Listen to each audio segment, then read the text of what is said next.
Hi, it's Odenkirk Carlson. It's movie time again.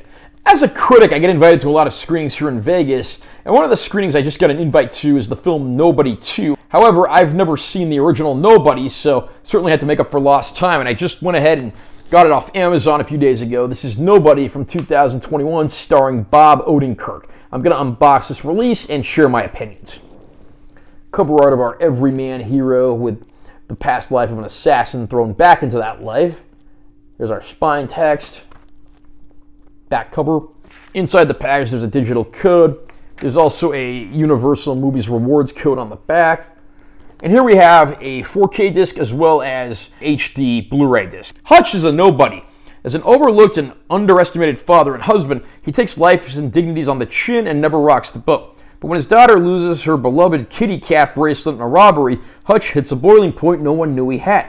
What happens when a pushover finally pushes back?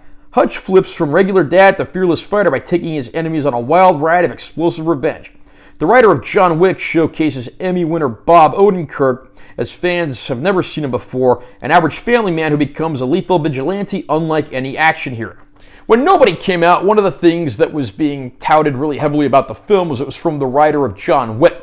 Both movies are about assassins, hitmen of sorts, although whereas John Wick was pretty much raised in that life, Bob Odenkirk's character in this film has become very much an everyman, working class, trying to juggle the everyday doldrums of life with raising kids and trying to please his wife. But when he gets robbed and has to turn the other cheek due to his own sense of honor, people begin to question his abilities as a man, not knowing about his past life as an assassin.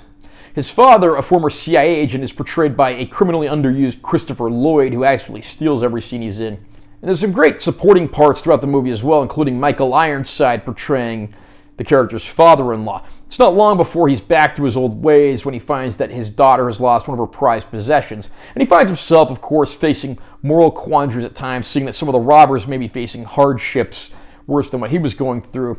But it's not long before he crosses paths with some Russian mobsters, and before long, all hell breaks loose on the streets, and it's up to him to do what's necessary to de-escalate the conflict, or if de-escalation doesn't work, bring the pain to the Russian mafia.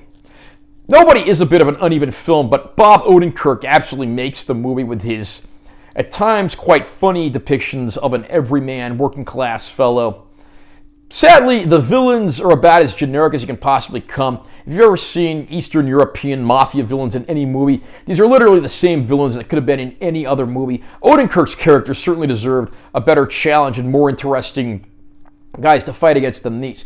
There's a scene in the movie that involves him fighting some thugs and criminals on a bus, and that unfortunately is a lot more interesting than a lot of the other key villains he has to fight against later. That said, though, Nobody certainly delivers when it has to. It's a better film than I thought it would be, and I'm certainly looking forward to the sequel.